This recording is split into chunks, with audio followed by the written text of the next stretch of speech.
안녕하세요, 정덕현입니다. 날씨가 조금 이제 쌀쌀해지고 있는 것 같아요. 좀 있으면 이제 겨울이 올 것 같긴 한데, 이런 날씨가 되면 아마 조금은 따뜻한 이야기, 가슴을 좀 설레게 만드는 이야기, 이런 것들에 대중들이 좀 관심이 가는 것 같아요. 저도 그렇거든요. 그래서 제가 오늘 소개시켜 드릴 드라마가 넷플릭스에서 최근 서비스를 시작한 이두나라는 작품입니다. 많은 분들이 수지와 양세종의 연기에 대한 부분들에 대한 굉장한 기대감을 좀 가지고 이 작품을 보셨을 것 같기도 하고, 뭐 안 보셨다면 좀 기대를 하고 있는 작품이 아닐까 하는 생각이 드는데요. 저는 이게 처음 나왔을 때 바로 그날 1회를 보고 끝까지 쭉 이어서 봤던 작품입니다. 그만큼 한번 좀 깊게 그 감정선에 빠져들면 끝까지 볼 수밖에 없는 그런 작품이라고 생각하거든요. 이 이야기는 대학생 원준이라는 인물과 그 다음에 은퇴한 아이돌 두나, 사실 은퇴했다기보다는 노래를 하려고 하는데 무대 위에서 목소리가 나오질 않아서 노래를 할 수가 없어서 사실 일종의 사고를 낸 거죠. 기획사에서도 일종의 방출하려고 하는 그런 움직임 안에서 이제 두나가 쉐어하우스에 들어와서 생활하게 되고, 그 쉐어하우스에 이 대학생 원준이 찾아오게 되면서 둘 사이의 관계가 만들어지고 둘 사이에 어떤 사랑이 익어가는 그런 과정들을 담은 작품이라고 할 수 있습니다. 이 작품의 구조는 제일 먼저 떠오른 작품은 노팅힐이라는 작품이에요. 뭐 다 아시겠지만 줄리아 로버츠가 나오는 이 작품에서, 줄리아 로버츠가 굉장히 세계적인 탑스타잖아요. 근데 노팅힐이라는 그 지역에서 이 한 평범한 남자를 만나서 사랑하게 되는 이야기를 그리고 있는데, 이 작품 굉장히 한국적인 버전으로 재해석한 느낌이 있거든요. 아이돌을 만나게 된 평범한 대학생의 이야기가 들어가 있기 때문입니다. 그래서 어찌 보면 노팅힐을 생각하면 마치 이게 신데렐라를 뒤집은 얘기처럼, 흔히 얘기하는 요즘 온달 신드롬이라고도 하는데, 그런 이야기처럼 느껴질 수 있겠지만 전혀 이두나는 그런 작품은 아닙니다. 정반대로 아이돌 활동을 하면서 좀 상처를 받았던 두나가 결국은 이 원준이라는 친구를 만나서 조금씩 치유해가는 과정을 오히려 보여주는 겁니다. 이게 거꾸로 얘기하면 결국은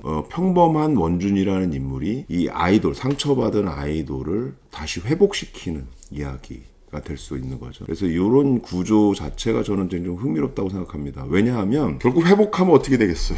이 아이돌이 다시 원상태로 돌아가겠죠. 그러면 결국 둘 사이의 사랑은 이어질까요? 아니면 끊어질까요? 거기에 대한 아이러니 같은 것들이 좀 들어가 있죠. 그래서 그런 부분들이 좀 흥미롭게 좀 보였고요. 멜로드라마에서 중요한 건 캐릭터라고 저는 생각하는데, 이 남녀 주인공이 충분히 지금의 대중들이 매력을 느낄 만한 그런 인물들인가라는 것이 이제 가장 중요하다고 보입니다. 수지가 연기하는 두나라는 인물은 말 그대로 진짜 아이돌, 수지 자체가 아이돌로 시작을 했잖아요. 미스 A에서 활동을 했었고, 그 이후에 이제 연기 활동을 하면서 지금은 연기자 쪽으로 더 많이 기울어져 있는 측면이 있지만, 여튼 아이돌의 그런 삶이나 이런 것들이 좀 익숙했다고 보이거든요. 그래서 그런 부분들이 작품에도 잘 묻어나는 것 같아요. 그래서 굉장히 톡톡 튀면서, 그 어떤 면에서 좀 까칠한 면도 조금 있고, 자기가 하고 싶은 거는 결국 뭐 해내려고 하는 그런 욕망 같은 것들도 충분히 있고, 물론 그런 욕망 때문에 좌절감도 굉장히 커서 어떤 일반인들과 생활하는 것들, 그러니까 평범하게 사는 것 자체가 굉장히 어려운 그런 부분들도 조금 좀 담겨 있는 면들이 있습니다.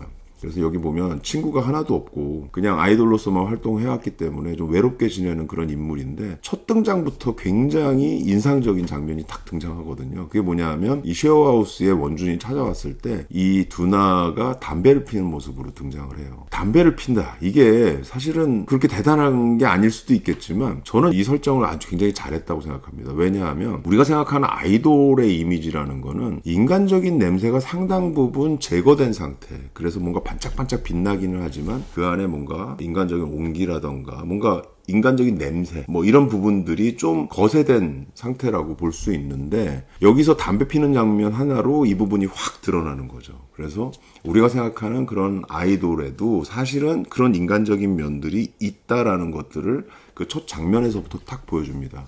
뭐 아마 시청자분들은 그걸 보면서 그냥 이미지로만 보는 게 아니라 그 냄새까지 좀 느낄 수 있는, 담배 싫어하시는 분들은 약간 그렇게 불편하게 느낄 수도 있겠지만, 뭐 저는 그걸 의도했다고 생각해요. 연출적으로 의도했다고 생각하거든요. 그래서 뭔가 반짝반짝 빛나던 아이돌이 지금은 담배를 피고 있다. 이 상황 자체가 굉장히 뭔가 지금 어려운 지경에 처해 있다라는 거를 이제 좀 보여주는 장면이라고 보이고요. 이 원준이라는 인물도 굉장히 매력적인 인물입니다. 굉장히 타인에 대한 어떤 다정함이라던가 이런 것들이 하나의 캐릭터화된 인물처럼 보여요. 그래서 어떤 사람이 어떤 마음을 갖고 있거나 어떤 상처를 입고 있거나 이런 것들을 그냥 지나치지 않고 다가가서 뭔가 질문을 던지고 아니면 그걸 위로해 주려고 하고 아니면 이야기를 들어주려고 하고 사실 굉장히 많은 이야기를 막 건네는 그런 스타일은 아니거든요. 근데 오히려 상대방의 그런 것들을 이렇게 관찰해서 정확하게 캐치해서 그 감정을 탁 짚어내는 그런 친구예요. 두나라는 인물이 굉장히 위태위태한 상황이거든요. 왜냐하면 그 스포트라이터를 받던 사람이 지금은 이제 거의 물러나서 은퇴 직전까지 와 있으니 얼만큼 공허한 감정들이 있겠어요. 그래서 옥상에서 이렇게 만나는 장면이 나오는데 거기에 마치 뒤로 넘어질 것처럼 아주 위태로운 모습을 보여줘요. 이 두나라는 인물이. 그때 이제 옆에 이 원준이라는 친구가 딱 잡아주는 그런 장면들이 나오거든요. 그래서 위태로운 아이돌 두나라는 인물이 옆에 서 있으면 이 위태로움을 딱 잡아주는 안정감 있는 그 원준이라는 캐릭터가 딱 만남으로 해서 이 케미가 완성된다고 볼 수 있거든요. 수지가 톡톡 튀는 그런 아이돌, 어떤 면에서는 좀 위태롭게 보이기도 하는 그런 아이돌의 모습을 잘 연기를 통해서 보여줬다면 양세종이라는 배우는 저는 이 평상시에 양세종이 처음 등장했을 때부터 그 목소리가 상당히 매력적이다라는 생각을 했거든요. 그 목소리가 안정감을 굉장히 준다. 전체적으로 좀 차분한 느낌을 주거든요. 그리고 이 친구의 특징은 또 굉장히 진지하다는 거예요. 그 진지함이 주는 어떤 안정감이 있거든요. 그래서 그런 부분들이 이 캐릭터, 원준이라는 캐릭터와 잘 어울려지면서 굉장한 시너지를 발휘하는 것 같아요. 그래서 이 작품을 보면 아마 여성 시청자들 입장에서는 이 양세종이 연기하는 원준이라는 인물에 굉장히 매력을 느낄 수밖에 없습니다. 이 인물은 최근 여성분들이 좋아하는 이상적인 캐릭터, 드라마 캐릭터들 중에 특징들이 있는데 그 특징 두 가지예요. 저는 그렇게 보고 있어요. 하나는 다정함. 굉장히 감수성이 예민해서 상대방의 어떤 작은 감정들까지도 이렇게 잘 들여다볼 수 있는 그런 다정함이고, 다른 하나는 무해함. 무해함이란 표현이 사실은 쓰기가 싫은데 여하튼 뭔가 사회가 그렇게 좀 호락호락하지가 않잖아요. 그러다 보니 뭔가 해를 끼치지 않을 것 같은 인물에 대해서 우리가 호감을 느끼는 부분들이 생기는데, 예전에 왜 밥 잘 사주는 예쁜 누나의 그 정혜인 씨가 그런 무해함의 어떤 상징처럼 보였다면 여기서 나오는 이 양세종 씨도 상당히 그런 무해한 캐릭터를 보여줘요. 그래서 옆에 있지만 보호해줄지언정 뭔가 나를 해할 것 같지 않은 그런 아주 편안함을 굉장히 준다는 거죠. 그래서 그 두 가지가 맞물려 있는 아주 매력적인 캐릭터고, 그 캐릭터를 양세종 씨가 특유의 그 어떤 본인이 갖고 있는 개성으로 잘 표현해내고 있다고 볼 수 있습니다. 멜로드라마의 목적 자체는 결국은 이루어지는 거죠. 남녀 간의 어떤 관계 사이에 뭔가 장애물이 있는데 그 장애물을 뛰어넘어서 사랑하는 어떤 과정을 그리는, 이런 게 이제 멜로드라마의 기본 틀이라고 볼 수 있는데, 여기서의 그 장애 요소는 뭘까요? 둘 사이에 아이돌이라는 직업과 아주 평범한 보통 대학생이라는 요 사이에 놓여진 간극이 있죠. 스타와 어떤 보통 평범한 사람들 사이에 어떤 갭이 있잖아요. 근데 이게 넘을 수 없는 어떤 틀 같은 것들이 있는데, 보통 사람이 스타로 가는 어떤 선을 넘기가 어려운 게 아니라 정반대도 굉장히 어려운 거죠. 원준이 주변에 굉장히 좋은 친구들이 많은데 그 좋은 친구들의 어떤 아주 밝은 에너지를 주는 어떤 청춘들의 모습들, 그 세계에 두나가 들어가기가 굉장히 어려워요. 왜? 본인이 살아왔던 삶이 너무 다르기 때문에. 요 두 양자 간에 이 선을 어떻게 넘어갈 것인가에 대한 부분들, 이 장애 요소를 뛰어넘는가에 대한 부분들, 어떻게 뛰어넘을까에 대한 부분들, 이런 것들이 이 작품에 굉장히 멜로의 어떤 극적인 장면, 극적인 상황들을 만드는 요소로 많이 작용을 합니다. 그리고 아까 이제 애초에 처음에 말씀드린 것처럼 결국 이 두나라는 인물이 뭔가 상처를 받고 이 쉐어하우스에 들어왔는데, 결국 원준이라는 인물을 만나서 다시 회복돼서 이 아이돌로 돌아가는 얘기잖아요. 그렇기 때문에 돌아가는 그 과정에서는 이미 둘 사이는 굉장히 가까워졌죠. 그래서 둘 사이는 사적인 어떤 사랑의 부분들이 분명히 남아있지만, 또 본인의 어떤 꿈과 또 어떤 일에 대한 일적인 차원에서 보면 두 사람은 또 갈라질 수밖에 없는 어떤 흐름이 있거든요. 그래서 요게 팽팽한 긴장감을 만드는데, 엔딩에 가면 많은 분들이 그런 것들을 좀 이 엔딩이 좀 애매하다 이렇게 표현을 할 수 있을 것 같아요. 왜냐하면 엔딩에 확실한 어떤 해피엔딩으로 끝난 것 같지가 않고, 또 그렇다고 새드 엔딩도 아닌 어떤 엔딩을 보여주거든요. 두 사람이 결국은 각자의 삶을 위해서, 한 사람은 아이돌로 다시 돌아가고 한 사람은 자기 혼자 살아갈 수 있는 어떤 자기 직업에 대한 부분들, 그래서 공부를 해서 공무원이 되는 거죠. 그래서 두 사람이 조금 떨어져 있는 어떤 상황들이 전개가 되는데 결국은 다시 만나게 되죠.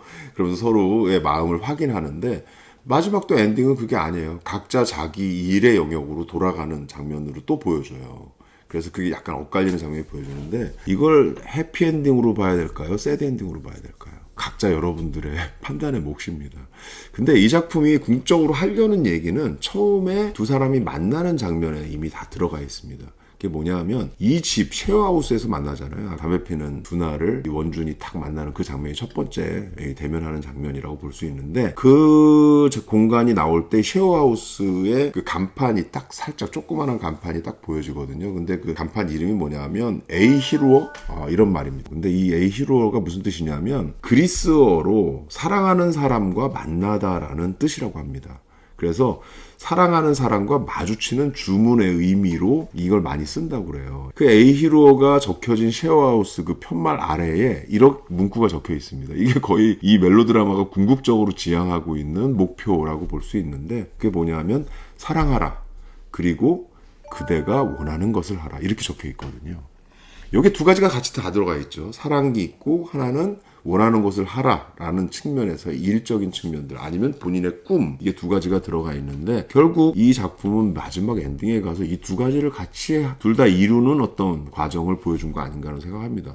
두 사람의 마음을 확인했다는 건 이미 사랑이 이루어졌다라고 볼 수 있는 거고 요즘에 그 사랑이 이루어지는 건 뭐 결혼으로 이어지거나 이건 촌스럽잖아요. 그래서 그런 식의 어떤 엔딩이 가면 굉장히 저는 실망했을 것 같은데 그렇게까지 가지 않더라고요. 적당한 거리를 딱 유지하는 정도에서 두 사람이 보고 싶었어 라고 얘기하는 장면으로 그 사랑 얘기가 마무리되는 부분이 있고 그 다음 장면에서 두 사람이 각자 일을 하러 가는 장면에 살짝 엇갈리는 그 부분도 저는 나쁘지 않았다고 봅니다. 사랑하면서 동시에 본인이 원하는 것을 하는 이 두 가지 장면을 마지막 엔딩으로 보여줬다 이렇게 보입니다. 그래서 전반적으로 보면 잔잔하지만 누구나 다 겪었을 어떤 첫사랑의 기억이라든지 이런 것들을 한 번씩 좀 떠올릴 수도 있고 그 다음에 여기에는 또 특이하게 아이돌과 그 다음에 보통 평범한 대학생의 어떤 사랑 얘기가 들어가 있기 때문에 우리가 이제 아이돌에 대한 어떤 요즘 흔히 얘기하는 덕질을 좀 해왔던 분들이라면 굉장히 또 조금 더 몰입해서 볼 수 있는 재미 요소들도 같이 들어가 있다고 보입니다. 연기에 대한 부분을 얘기 안 할 수가 없을 것 같습니다.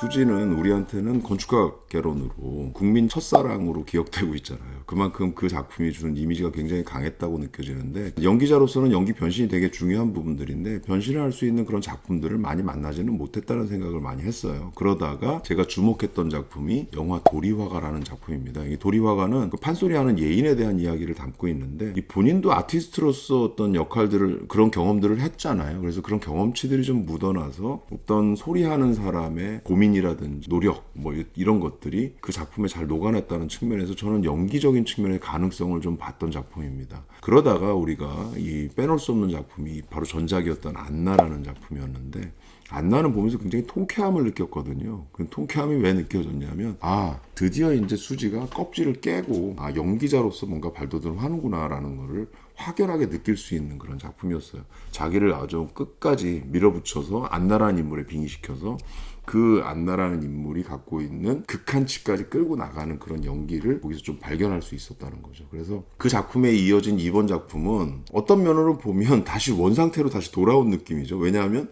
아이돌인 두나라는 인물로 다시 돌아온 거기 때문에 그런 생각을 할 수가 있는데 중요한 건 이거예요. 그간 많은 연기를 하면서 수지가 많이 성장했구나라는 생각을 합니다. 왜냐하면 이 작품에서는 아이돌이 나오지만 그냥 있는 모습을 그대로 한다기보다는 굉장히 연기적으로 이거를 해석해서 잘 표현을 하고 있다고 생각하거든요. 그래서 훨씬 성숙해진 수지의 연기를 좀 발견할 수 있는 작품이라고도 보이고요.